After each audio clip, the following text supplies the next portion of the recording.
squad-wise earlier this week? Day and a half off, yeah. It's been nice. It was nice to have 2 nights in your own bed. But it's good to be back with the boys now. Last night, Joe Warner said that Australia's bowling attack is their weakness. Are you a bit surprised about that, given how well they went against India the other night? That's obviously Mahela's opinion. He's a very good player and played against a lot of opposition teams, so he feels that way. We just have to make sure we play some really good cricket, whether that be with the bat or with the ball. I'm not really concerned about the opposition, whether that be India or Sri Lanka right now, but there's a lot of areas of our game that we've been working on as a one-day team and that we need to work on to continue to get better, and that'll be our focus today at training as well. Michael, have you got a team yet? If Forrest plays, what does he bring to one-day cricket? We don't have a team. I'll have to have a look at the wicket. It's the first time I've seen the ground since being in Perth, so I'll have a look at the pitch and we'll try and work out what we think the right 11 is for this game. Foz is a wonderful talent and has been pretty successful for Queensland this year. He's got a very good technique. I think he's certainly a very good top order batsman, and I think he can play a big part in Australian cricket going forward. That's for sure. I think he's a very gifted player. He's good fielder, very good batter, and yeah, I think not just one day cricket as well. I think he's got the potential to play Test cricket as well in the future. Are you looking at this as maybe a way of exposing him to see what he's like, and he can get a taste of international cricket, maybe with the Ashes next year? I think it's good that Foz is around the group. I think it gives him a great opportunity to see what it's like inside the Australian change room and how we go about our work, training and things like that. If he gets an opportunity to play, well, it's important that he makes the most of it and tries to grab it with both hands. But yeah, as I've said, I'm not sure what 11 players will take onto the ground tomorrow. I need to work that out today. How do you rate your one-day bowling style? Given Brexit or Hilton announced although he's part of you playing in the one day as just yet, when the guy was coming back with injury and Mitchell Stark has been inexperienced. Yeah, and Ryan Harris, who hasn't played that much one-day cricket of late. I think we started really well in the first game against India. It's really positive signs.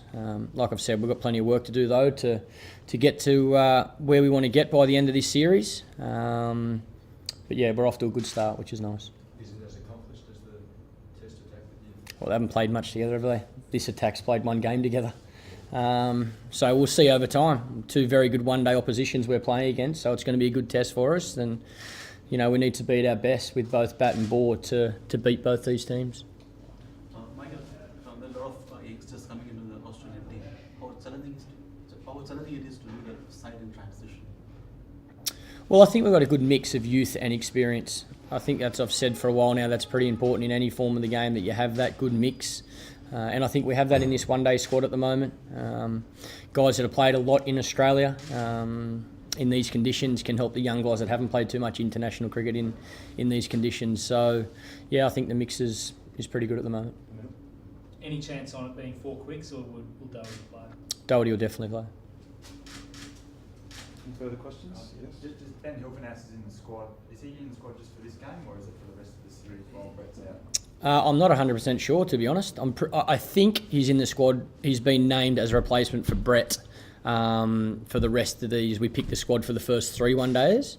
So I think it would be, unless Brett comes back, is fit for Adelaide, which will need to be assessed after this game, then I would imagine Ben would stay in the squad for this game and for the Adelaide game. Is it tempting to want to play him, given how much success he's had at the ground in the past, particularly in domestic cricket? Oh, he's bowled very well this year. He showed that in Test cricket, but he's bowled well in one-day cricket for Tasmania for a while now. So, yeah, he's a very good option for us, and that's why I say I need to have a think and speak to the coach today and the other selectors to work out what we think the right 11 is to win this game against Sri Lanka. Did you see much of last night's game, and did you take much from it? I didn't see one ball. I was asking on Twitter how I can watch the game, but unfortunately we don't have Gem in our hotel. So I was getting the scores off Twitter, but yeah, I didn't see one ball, unfortunately. So does that matter when you know what they bring? I wouldn't have thought so. We've played against India a fair bit throughout the summer already. I know it's a different form of the game, and we've played a fair bit against Sri Lanka. We're obviously over there recently as well. We looked at a lot of footage yesterday of the Sri Lankan team, so everyone in our change room knows our opposition, knows their strengths and weaknesses and what we need to do to beat them. Are you still worrying about the Lassit Malinga? Oh, sorry. Say again, sorry. Are you still worrying about the Lassit Malinga? Because I can remember during the Sri Lanka tour you said lucky to play without Lassit Malinga during the Test series.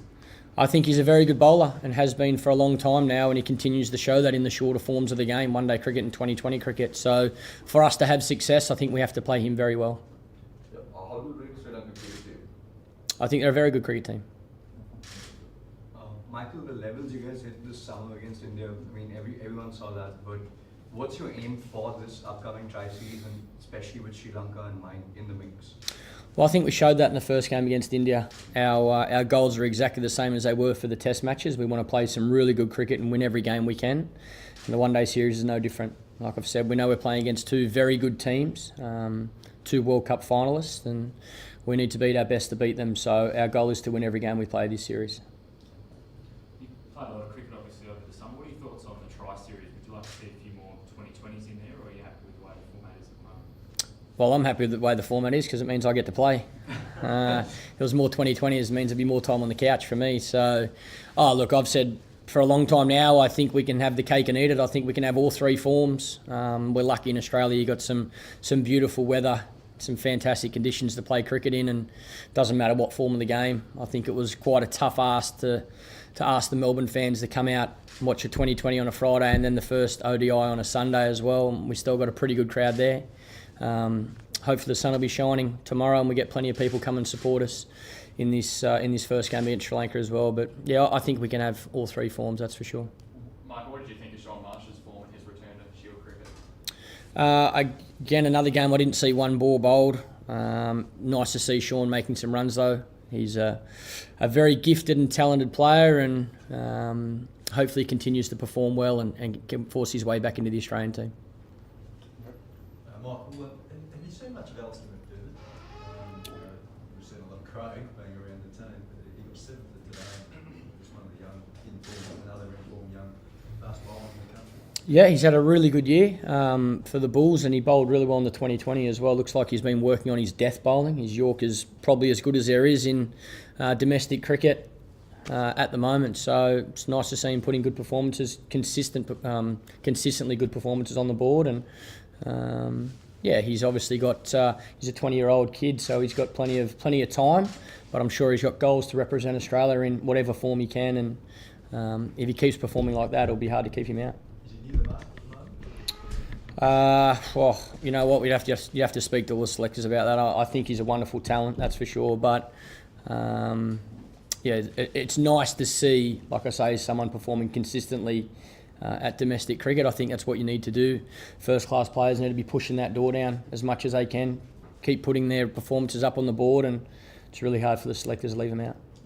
In terms of the depth with the pace stocks, have you ever seen it run so deep during your time? Obviously, we've always had those frontline ones, but the group coming up after that, how do you rate that? And have you ever seen it so deep? I think we had a first-class cricket was when I first came into first-class cricket. There was a lot of very good bowlers that couldn't get a game for Australia. So, yeah, I can't really. Yeah, different times, different era, different players. I think the fact that we've seen so many young guys come in and do well, automatically we think the grass is very green on the other side, and we think there's a lot of good stock still waiting to get an opportunity, which is very positive for Australian cricket. There is a big difference though, playing international cricket to domestic cricket. You travel all around the world and playing completely different conditions. So, yeah, I think it's nice to see people performing in domestic cricket. Hopefully we can get some of the guys that have been injured back on the park sooner rather than later, and you know, we will be tested as a team all around the world. You know, it's been a really good start to the summer, winning the Test series, but you know, I guess you were expected to perform well in your own backyard. It's now going to be a good test to see how we go when we play overseas. Awesome. What you said you're continually working on bits and pieces as the Australian team. Can you pinpoint any things that you? Wow, there's parts of all three facets, to be honest. With the bat, with the ball in the field, where players individually need to get better. And we're doing that. We're training hard as a group. That's probably been one of the main points to why we've had success so far this summer, because of how our preparation's been.